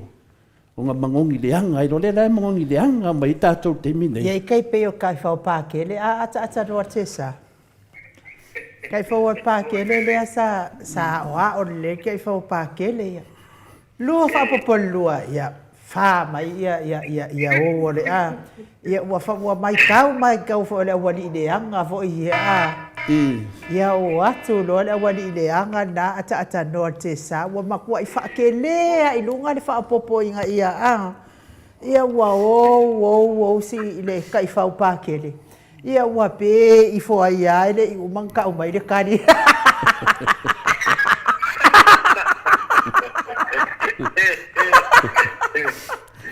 Ia malo tata no fa tai fo ila mafio ngal tapa fa asina mon tali na fo yo le mata upu ngau. O la tata ia pe ai lunga le tu langa le ata no ma to le fo mes fo fa fonga le mbalo le atu no. O lea na o mata i le fofola ina o le i afu si vae ngasia i le aspiraile le na te nei. Ua makua isa i maiala a uli ma le ma muripola ana losa. Wa makua isa i lava le whai ngā mālo le wa umane. Ona ua tā ofi le miliona lo na tolu. Wa tā ofi le wha atoa ina o le miliona lo na tolu ata noa. Wa le ai ni miliona o lai wha atali mai la toi tū mālo i miliona nei. Mai sei tū mālo i 5 ma le fia ea. Po le me e whaasu ma le vanu pe wa sa ia. Wha pea mai lo le wha matalanga. Samoa. Ua uma ona pasia le pakeki ia le miliona lo na tonu. Ale ua kao fi kuku ale vaenga lea. Ai fai mai le fionga le profesa o le tofa manino ia dokta. Profesa dokta afualo lua ngalau fa amoe tau noa manu wut sa lele tui tolo vaa. Fai mai. O tala ia o polo keki nei. O tala fa atatau o le tupe. Ele ai se tupe. Ai o la le vaenga le su e mai tupe. E o le malo e su e mai tupe. E fai ai fuafuanga le ata noa te sa. E ai le se tupe. O mo i wa umana pasia a o le tala fa atatau. A fai la e boi i ale vaenga lea. Na o le avel fai ngā malo le el wha masinonga. E wha maoni ai le boi. Ata noa o lea wa pepese. A walanga lewa fai ngā pālota. O lea wa pepese. Leanga lewa fesilingi ai tu malo. Umasia fai pule i al fast. O fea le matau miliona lo na tolu ma le miliona lo na wha. Sa tu la i mai ia le vaenga lea i le miliona ata noa a o le i vevesi e le i pasa la lau le mea. Nga ka ofi miliona le mamalu le atunu. A nga wha apea la i le ka ofi a le vaenga lea. Muripola anga nosa. O la auli, o le ali le o semo o le ali le o le okalaki la ko ia sa komiki o le milionga le angala ko le ka fia la le milionga le ku upe o ngala ko fa bale ai ngai le ku se bangu mai e o amerikani nge wa pasa la wa le be ku ro Samoa wa uma le fa milionga ave le ku aya ele sa kupe le nga le ele peila o le kola ele peila o le kola le anga whakaakia mai lava o le kola oso mai le professor ko whamangingo dokta afualo luanga lau whai mai e affordable e mawhai ni mea lea ia se sau mua mai lau a fionga le aka ngor ken sa ia ole wa o tulanga na pa taia no ole kulanga mo ia na ia se me hui le usa mo ia le sumo ia tu lepa ia se me o musa mo ia mo uma faka ia me uma il fainga malo ele o ka ele o avui ele o ka le o la o ka uma me le mo toka ko ilo ko la le ka ngoini ka sila nga me ka ka mo na nga inga mo ka ko mo Samoa la u fionga anu awa ole me ka ko ke fa ko inga ka nga ka yo lo foi ba ka ko ke fa ko inga foi ile kulanga ole apoio ole por calamele ya mal muy ahí le acumo Samoa ai le au ke lo mo kan mo la ui ya kulanga de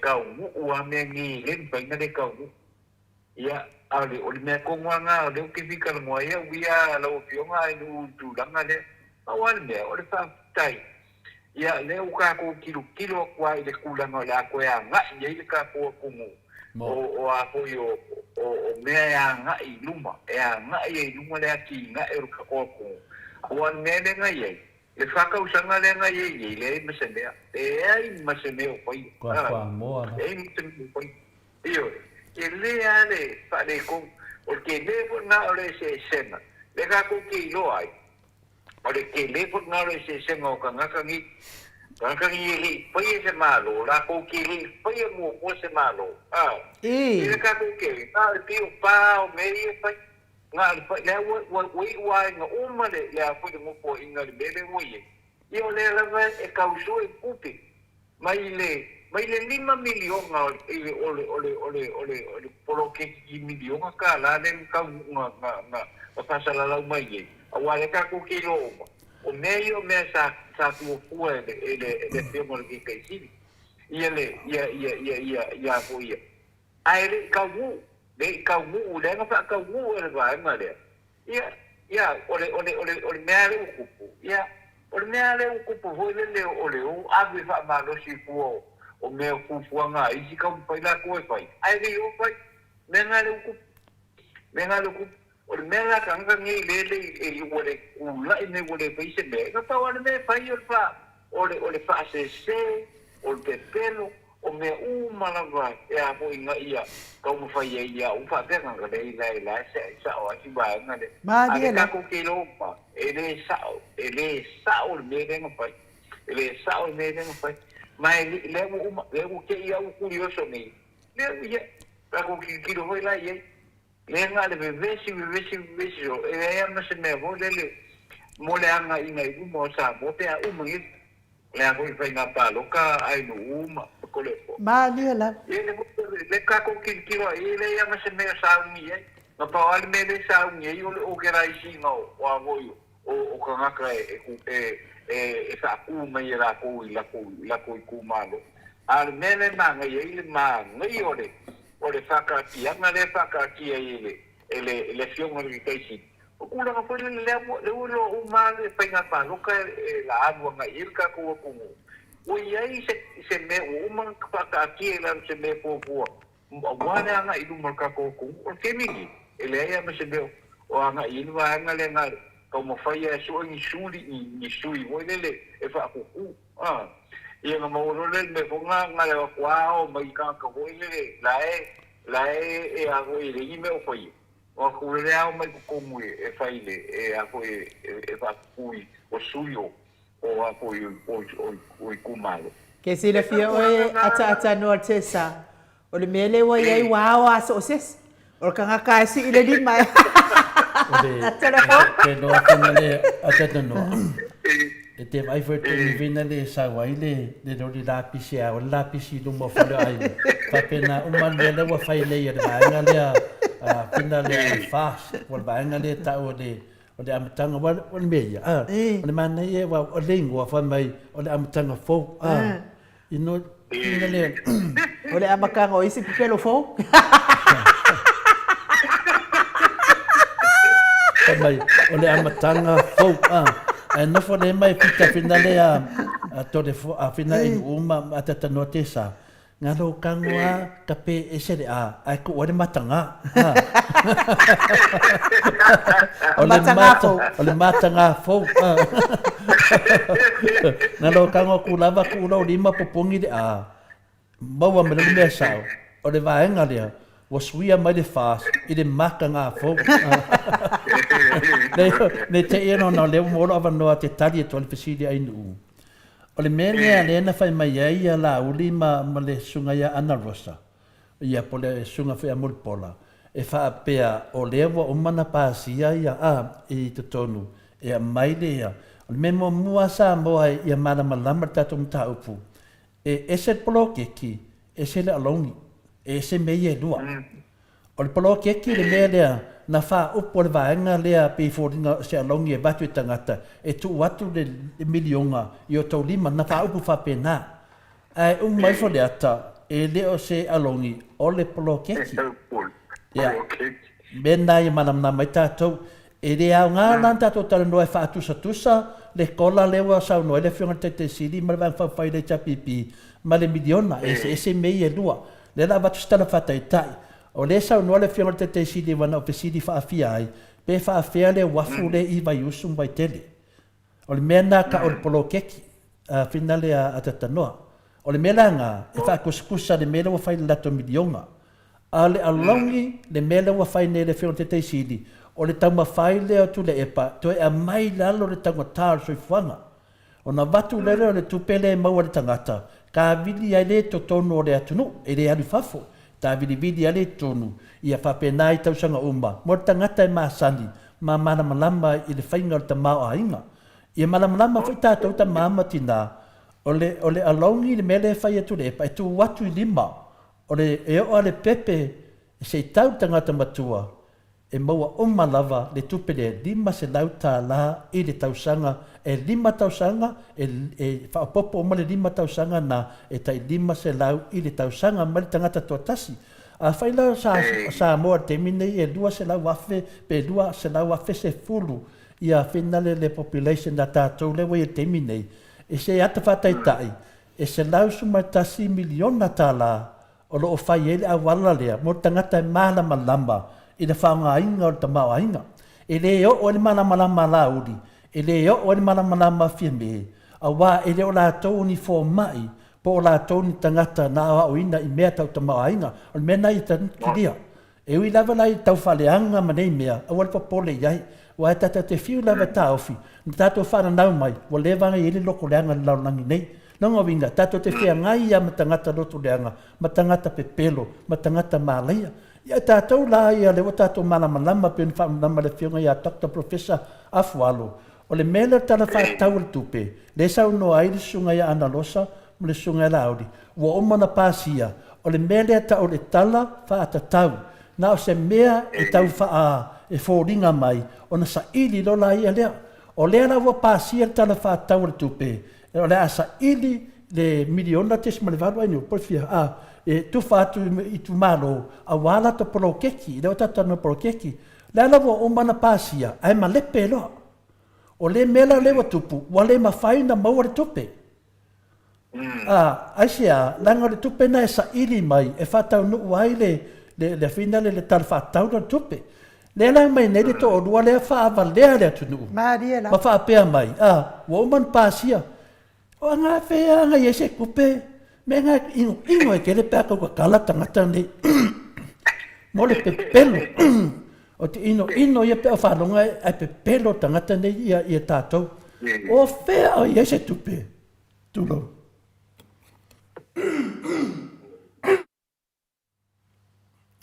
O le mela fai talata ta norte sa. O professor Dr. Fualo. O le fo mai o tamau ainga. O le fo mai o tō whamanino. O le mana malama le lei umana wa fo mai o tamau ainga le wha fonga mai. Le lato i noa le lei. Le mele fai o Dr. Tule Epa. Le tabi dinga o se deni. E le mana mai tai tai o le whina le paki fau le fia me. E le mana mai fo le paki le lauli. E le o la tau o ni fo mai. O lātou o tangata e peifina le o tangata ia e ngā le lakua whaakau mele e le malama le whanga inga tupe. E wha moe i tangata whainga renga malo e le eisi o lātou nai whaia le malo. O lātou, na oni tausi mea lātou. E leo ia lātou lea poto ma le tamai e whaila wala lea. O takta tule epa e le ngata o ia tausi mea lea tunu. Au ia foi o le tō wha o le tamau a inga lea tunu. Mea ia amana Samoa, ko se maa nei o tato tunu. Wa whaafia na tatala le tō wha o nei tamari, o nei taitai. Leo whai ngoina o le taitai sili. Aisea, e sili a mea na te whaia. Tato wona le tala whaatau tupe. Au whaalononga mai nā tau ia lau whasa ai wālea. O e tau i tō taitai, e le aini tupe. Na o se tala whaatatau, na o le su e mai. E asu e roa ma lepen malo. Asu e le woka lepen tato malo. Whaafera na su e mare tupe, a le wawhai e leo le unga palimeni. Lofo 5% e mare tupe la i el temi nei, e wha o ngā a wantongi o tangata whinga renga. E whaatatari e le pālota. Mela lea whasa ai wālea, mana ia. So ia to te whaavalea Samoa. Lela tato o mai loa, o whaatua tule epa, o le alaungi. E wha mama a venga, wa kāso whangi Samoa, ono le wālea o ne taitai. Mea tonu ana le tupu nei atatanoa. Nā wa mai whamama mai. E le anga le lima se lau. E tu atu lima lau ka mamaro ki ngā. O kou ia le kamwhai whaavalea le atunu. Mena ngai ka mai le aro lofo ne tangata. E le whamatala ina mea. E mana malama mai le atunu. E le anga tu atu i lo uso le Samoa. Polo tu fine le Samoa. Pole whanau o lo uso le Samoa. E le anga tu atu le lima se lau. Tu te mai wha le anga. Ai vālea. Pero tu nanga nā leo te tala noa tu ai atatanoa te sa. Wa whai mani tangata. O le mea sili no whaftai le tua. Le rato e whai whiwhiringa le atunu. A maa e a whiwhiringa le atunu. E te lea swinga o lam whaina mai e tangata nei. Wa whai lato ma wha mai le hanga i te tono Samoa. E le wha leanga ina o tato atunu. Mena lea. Aua le fia poto o e lea wa e iei le teimi. E a watu whapito ai oe. Leo tato wau nei whamisnonga le whai nei. Leo tato wa ai le sapa sui solongu ko Samuel. Le manama. Le tu tusa na faufaunga na fai, ese faufaunga na fai lua whirua tasi, ese faufaunga lua fai, ese faufaunga fai e tutua, ese a, au ele lafi i tua mene. La na whaatari tātou, a leo mai neia. O ngā whea nawa, o lingira o langi, e ese whale ke le po le whale le whiunga le hero po kalame, a wha mei kasi whai kokoa. So le, o ne makua pe pelo ne tangata mela lea. Pamaru to inu watali atu fasili fa penda ia malama i ta mamatina a mesel lato tapo inga tatalo o lo faia pea o le tatalo ta mamatina o le atunu lunga tato pokalami lele wa fa tape a pe de malai o tato pinga malosa tu lai mai le sa no le sunga le fa fenga sunga le pasta Samoa mai mau pe fa pena ia tele o fai au tu mai demi nei tu mai maleta mai ma le poto man me alofa o le tua ia te oe au e te lafi au e te porokiki tasi lava le porokiki tau tala le fai au lea o le porokiki o le amio tonu o le atua e le oe le e senga o tangata e tu lai mai e la vea i Samoa le wa tu lai mai le whionga te sili a takta tu le epa e to e whai ta mau ainga le atu e to e mai Samoa e le mea sa iai o tau o mea o tau o ta wa manuia lava e mau ai tupa o e le la tato wa i le temi nei o leo sa uni wa ta pena le atunu e ave ese le whainga maro le anga lea e ave ese tangata le anga nei e lawa ofu mai isi ofu le wa sui mai le lato konginga sa le e ke whiu e sui lo konginga o fōringa atu mau e ne wa pe a sui le ngor ko pāki wa pe le wa sui ma ko fōringa e ko mau per ko langu mbumbu whea me to te oa i to te mbumbu a se o lalo E o tali atu nā i o fisiti. Malo, ata no. Malo le. Tau no ya to le koia anu. Tau no ia. Ea, o lea fo isa tali ia le fionga tamai tai pale mia ata no al faseal vaenga lea. I miliona lava nei ata no al tisa ia. O le tali lava tamai tai pale mia. O le tupe le tatoi nei, ia o le tupe o le whaanganga mo le mamano le atunuu. A wata tongi le au whai ngā nuenga. Ia whapena fo i ma iese isi mea e mana o mia tele ai visoso ani alanga o lea ua ta apel pale mene. E le mawhai e lātou o na whai to atasi ni fuafuanga mo tupe whaanua le atunuu ata noa te sā. Talitonu fo i ia o lo malama fo i le fionga tamai tai pale mia. Ai pe wala ona langa ina ta upule nei tai au ata noa. Leanga lewa ta penda fai ngā pālota. O lea fo iwa a matal tau wha amalea mali pepelo. Ia ai mana ia lama li sau o wha amalea mali pepelo. Ia ai tali atu tato pokalame. E wha amalama lama le maru e kisi mo le tato kola. O le kola lea e manui ai oe. Manui ai o tau malama oe o lo alala. Ma papa au i Samoa. Le kola lea e fisosoani i lo mativa. Ia o lo iei nei ia. O te msalo po le aso lulu ata noa te sa. E toi whapa mai e fo i se si pomu ma losi e le fionga tai sili. O le alama o le a fau. Ia le toi tu fatasia o le tato watunuu ata noa wa le ngata le mativa. A wata ape wa o ese solo ia finangalo wa fitu ia i finangalo le mamado le atunuu ata no mo ile ya palo pa tai ai no wa le o le tulanga lava le na ke le ka ko kala ma e a hoi tato te pa so ia i le aso ma le aso pa wa me ka ko ke manga oi ia lo fa mai pe le boy ile ka ko tunu ile tato tunu wa ke le sa to lo ale le pa ke ni uma ai o mai lo ile mo fo inga le no fai ngi le va inga le olau ya ia le la o ke le ai le pa le ko ngore o le afo ka ko ku ia le foi la o ese ya o le se me ko fai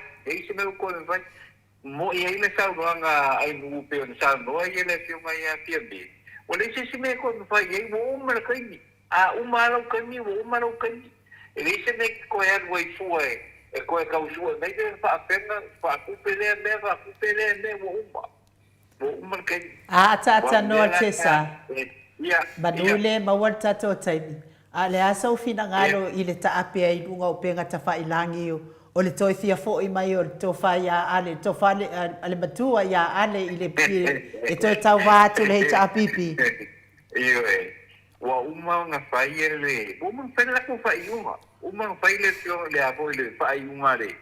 Ale ko whai a ale ia ma isi whai pule ngā koko. Ia wapio e meri wha isi whai pule ia uma. E le isi si me ko tā moe ale kume paloka. Ia uma. Uma i le wha moe. E le isi si ko sosongi e kunga iai. Wanenga o ese ala ko o la mesa pinga ngaloi. Ia ma ngai foi de gaming e pe nga sa fa no longo foi kala ngoanga foi nisi ka ko le ku nga ole na ngai yo nela ole alo rola ia le fionga ya kuilepa paka kia ro ia se mea ya po e a ko ia nga ia le vanga pa pu fa ia le titi awa nene sa ye ke le o kai ni le sa ula i mai le fia ka usanga den ula i mai pai mamalo sa ia le no kuma sa ro le ke le o apoio o isi fai pule poi le vanga pa pu sa ye e nanga ko ke lo le la mo le ia le fionga ia ale le fionga ia ku ia ma le ile o yo le suile mai koe whangaloa. Le la ua maua mai ai i la kone o la kangaka whakile kongwale le sai e kone vaenga. Ia, e le kaua o ngā koe a whea kua i ni me whai e le vaenga whaku whai. ale HRPP wa le koe kusha la kusa o le mo wa le ka ko kilo o ka ngaka fo ie nga singa kai mia ku i ya ga ilo i le siwa ele koe mo mai ko mo le pai ngai ka e fai ka la o fionga e mu o neva nga le ka ko ke ilo kilo le ile anga inga i luma ko le si pai nga paroka ale HRPP ia melaku wa nga pa pa Malo ata tangon, malo forsal no. Ole tulanga tonu lava ata no te sa. Dewa manino tulanga na pe on mere te so atu ai ia malam lama. Ole tam fai vaenga le tau ambai le lato milionga. E fine fa pea o se to fa finale wa feio lunga winga wale tau nu ele ma fai to fa tino ina nga polo keki. Ole mea po le vision po le anga i duma o le mafau takta tu le epa vatu se leni i lima o le mamalu o le tunu a mata ma le pepe ioe e tau le tangata matua e finale e a mataina to e a mai lalo le tanga tau le soifuanga o le mena ia malamalama uma ia tangata uma e iei le se senga o le ana wane ai se vainga la vainga le mamau na pau ala mere titi lo o lato ma pro keki e finale mo lato o le ta faitu le epa e mato le artificial so o la verto ina e o a wala en fai ina to e fa mai ke le wala ya fe mafe a le wa tasi le wala wa tala mai takta tu le epa a vai ke de ke ya ele na pau le o le fa mama venga le mai takta tu le epa e no fuare tu petono Samoa e manuia ia tātou, ma tu e tābili ale se dengi, ma tu e whauau ai pia, ma maua ma lea, e la sauni lea whionga te te siri, mo lesi fo i whaamama a venga mo lea tunu, lesi fo i a wala.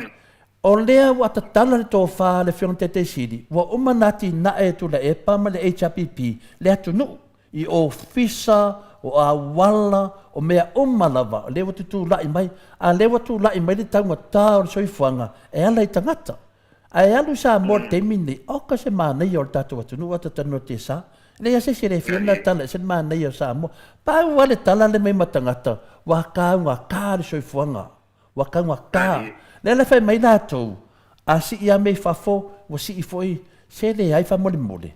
O sa i la se tō mata, me la nā le tupu te minei, wa popole le wanga lea o le watari tonu le tunu ia takta tu le epa ma le HRPP le watari tonu le tunu o le vaenga lea e le ngata lea lofa e tu tusa tangata i le vaenga lea le lau tawai polo keki o e le manuia le midionga lea fai le vaenga lea e manuia le vaenga le tonu le fong whaavai e manuia i lato fai pule wa lato i te fono a le fai lato i tupe le malo e fai e fale lungo o lato whanua Nela, a umanena le mele o mele HRPP, e ma fai nanto e mai tupe i ma mena fai nungo whangu o fai pule. E ma fai. Le fai fale o fai pule. E ma fai. Paina o Samoa e le leanga o le poto leanga o tangata nei. Ya, le i fai pule tai pe o le fionga i a le pule. E whaaturi mua le fale a onga, ai sea, a o teimi wo o mani nei mea, tu upea le a onga me fai le a onga. Ya, le ro tato vai nei, wa blatu da se tupe ave lima se tama po se tina po se pepe i mea na fai nei miliong e le ai ma se anga ngā miliong e tangata ma tua le ai e tu lava e a ngā mo tangata ia le na lato fai e fong wha awae lea na o la tau lava e maua lato tutongi le ai ma se senge apa me mea o maua se tasi o tama po se pepe fo le na sau noa i alfa le fai pule a fale alupo na sau noa i nava le i se o tama ia te nina po le fuiono na sau noa ia le mele pena fetalai e fuiono se kuuia ngā meo o fina leo kuuia ngā mea me ini tupe fsoso ani a inga a le sau noa fo i le tama e lei ase me leanga itu le epa leo mato malama ni umato mai tonu o sau noanga na e se le taua asea o le fetalai ngai alofa laiwa nai loa nen mele o tupu a leo whaatino le whionga te siri e ke maua se lima se lau le tausanga e se ngofo batu na tupe ato te le alta mamanon tina ia fa piselon to do manan fa na tu fa tasi la to se lengi e te le O le whaamama a venga, ai le ngata isi mea i ala whaalau mai. O a mea ta ngata i whai, wa mama e mai e lau mai le tunu esia, e lau mai a kari e le tunu pepelo. Ngoi, pepelo. Mena lea, o le au ngāo tātou nei, o le whaamalama. Whaamalama ina. O whengi mea e mai whaakuskusa mai lako polo keki. E lu pau ua e reisisi umangui ai, whaakuskusa mai le mea lofa, o le alaungi. Le whai mai no ai tā lafu, menga e loa kou vālea ko ki le losu e tupe e mai e manui e Samoa. Nea lau te whai atu la whamana, o ke lu iha pe o tau e whaamalama mai, nanga lewa tutu mai le tunu, e whaamalama tau vālea, mo tau ai vālea. Malo, ata noa te sa, ia tanu ai o rol tātou taimi, a watu le ama noa pe isi si me te fia sau noa iai, ia mai tau mawai mai maro le tunu. Ia manola whaftai a nu whaftai po i mori paso e nei tae au tātou tala no ai ia po i le lupo le tua. Ia uto e tau numa i po i le penga malanga a le a fionga i ato le po pe ni sato e sea. Vawe to e sea atu ai. Ia i le vai ato na seima vai atu nei i le tātou tino o Samoa vai i le whaftai ai le tua i le la po i penga po i malanga le leo. Tātou to e teilo ai ai. Ia ai le sisi me pikal no ye wo kai ho le sia so ka ko ke kalmo ai le u fionga to le po ai le u fionga nu ia ia wia ko nga u mana vo le nei aso le u fionga ai nu Tai se ho le u fionga to le po ia apena po ta to fero ia i ta to po kala i le aso ata o pe abatu ye so i fu ma le ola ai e wia lava ele nei fo ia so pe ona iai mapupuanga uma tātou tinu ia e ngata i leo tātou mātutua ia o lo whaia pere pai o tātou ai i lea aso ma lea aso manuia le nei aso paso i fua ia ia whapena fo i la wafionga i le ata noa te sakraiten ia manuia tele lo waso tātou whenua i pea i le aso atai au tātou pokalami masani ai mo nei taimi whaaso i fua i olo mamoli atu fo ia lo whaanga o le fionga ia le au pepe Howard Walker i la wafionga le ata noa te sa ia ai manuia lo waso fa soifua ia ata noa soifua ia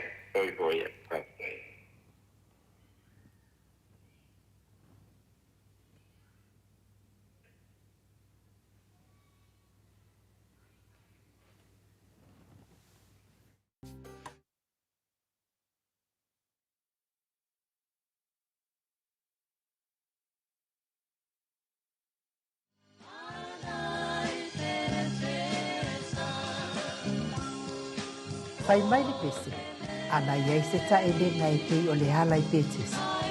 Po ua le iai tino ua le ato atoa. Le fale ainga manongi le e ato atoa ai le malosi o lo tino. Le supo tofo le ave iai tamato ka pisi mau kengi. Soko lau pele ka loti an saina an la poa. E mawai le polotini vitamini ma le minerale. E ato ai fo i lo soifua malolo ina i te le toi mawalava i sengase. Ai salani e le kofe manongi e pei o le oli. A fio ato i pe tesa i te tali tonu mai. O lo ngānu nue aita maita i kuka lelei, lima lelei, mare au lelei toi la lelei. Le fionga i le tinasa a mea mawhai pure. Le fionga ia ngātoro ai. Le faletua ia te lea. Sola male malo fau. Ia le tamaita i atu i shusta. Matafeo Avalisa, Juliet Une, ia me se fo i le tamaita i au lele ia taimane Elisa. Whaatau sau ainga, ia wale langolango i le tātou HRPP.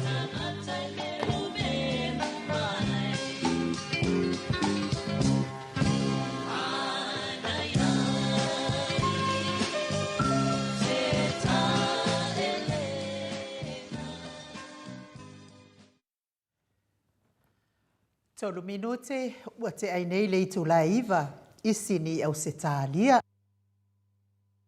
Ie wha manatu atu fo i tātou whale eingal nā, ia olo opisi lava nei vai tau, i wha masinonga, ia mese wha masinonga maua ai male ofo gia. O fau ne, ma fau ma le ni kau. Mani ele mosina lao lea, whaptai lava li mamalu le, tato maftanga tato pukalame fa malulu to foi Pea na whai atu te tala o tea. Leo tātou o mai len tolu a masina le tātou te ngāru lue ai. E ave ese le mālo le iei temi nei. Toi wha fo i mai le HRPP tonu. Tasi na le tolu a masina. Leo a matatu nei. Leo whatau tau nuu mai nei mai Samoa. Leo tātou iei nei. E mo moli atu ale whaafitai inu i le loto i ana nganga i le vaai maualunga o le whianga te te sili ma le HRPP e mo mori ma le whaafitai i le tāpua inga le atu nu. Mālia la. Nea nau whaamalamalama le leida walanga leo te ilunga o le moti whea ngai pēr mata māmati nā mātutua. Na watula wamatalanga, na o tangata ia lau whaasara lau, ma a inga o tangata i tutu mai pāki nei. Pau ana lātou o lo lango ina nei mea iei tātou te mino, le tātou te mātiti vai whapene, mā fua mai tangata nei. Na o lātou fo ia e nau, whātau nu wina o lātou tuina naunga. Tala la whionga te siri, ma le mea sau tātou noa iei, ma le tātou vanga whawhai. Mo mori mai ale lātou whawhai ati o tauta māmati nā mātua. Mā lori ta talo, mā lori whinau. Ana tau le whinau, o le tō whinau whaatasi mai Jesu, le manu iei whaiva. O mai a le lulu, maua le seleni, e so soani. Pau le vanga whawhai, le o mose nato seleni, e te me whaiva msinonga, te le lama na whaatupe lava e le vanga whawhai le HRPP, i o la tō lava seleni. E le mano lo le te utupe, e ni tono pe te sa inu, e nganu e mai nama i a tātou whaipule. E o mai, e ngā lulue i te tono le ofisa, e te moni mawina le te mai ta i a alofatu au, a finali ma le manu. E so se te mi te hawhea i ai te tono i a finasitina i a Toffrey, i ai te tono si sunga i a atoa, o le hero for tātou pokalambe. E o atu e ngā lulue, e ui lava ono le a, o le va ai, i le lofa mai a tātou i whafo. Le la tātou wā ai, le o moni mawina, le ngā nunue o HRPP Samoa, whaatasi ma le whiona te siri. Le wafo maapai, le lato komiti whaapitoa. Komiti whaapitoa le iei umalava, tangata sa tutuli la whaangaia. Tangata e loa whaile malo. O le ata mai ma le poto Samoa, ana leo a mai tutonu. Le lau whaangai le HRPP, lato umalava, leo a mai tonu, ai harwa engalea. Le ai ma se pau tu lou wa Samoa.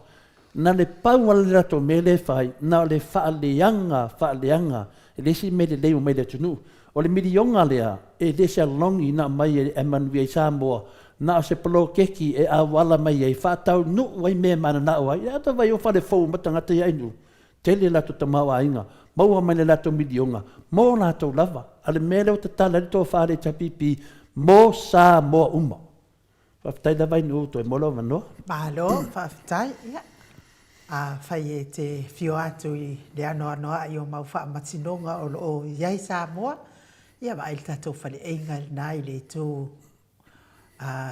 tamtau, le tū angabale, ia i te awhi iai.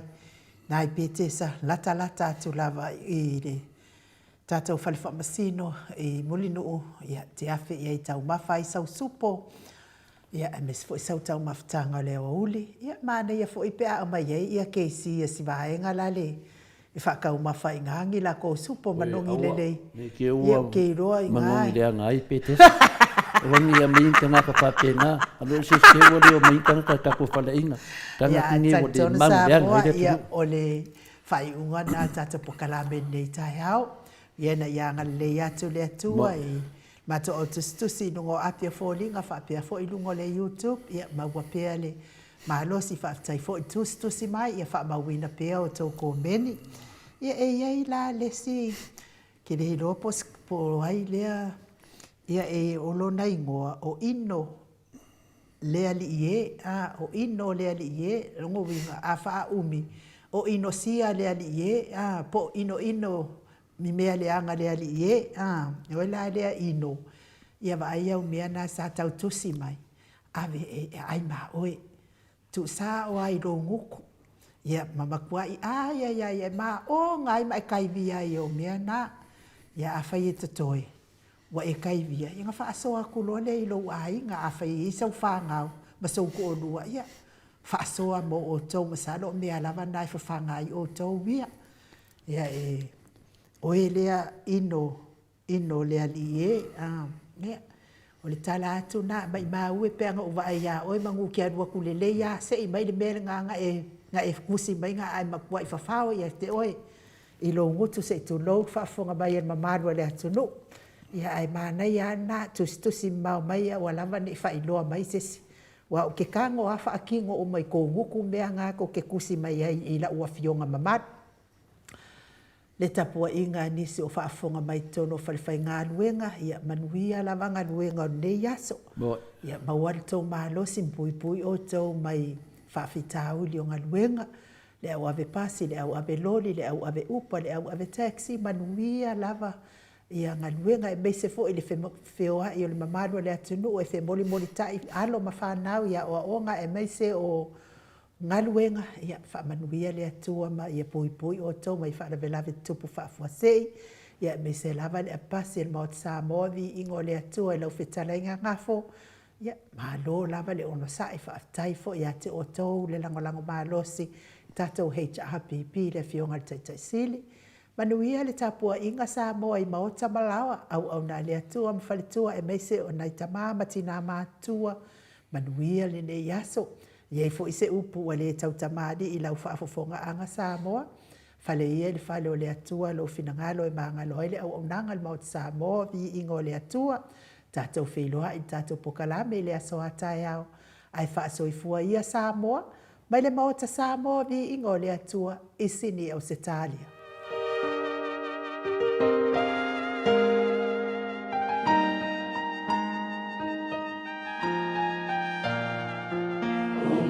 So mai, ia fina, le taua le taua o tau, lo tatou atua, e au mai tatou, e au na le mana, e mai, le taua le nei, la taua Yesu.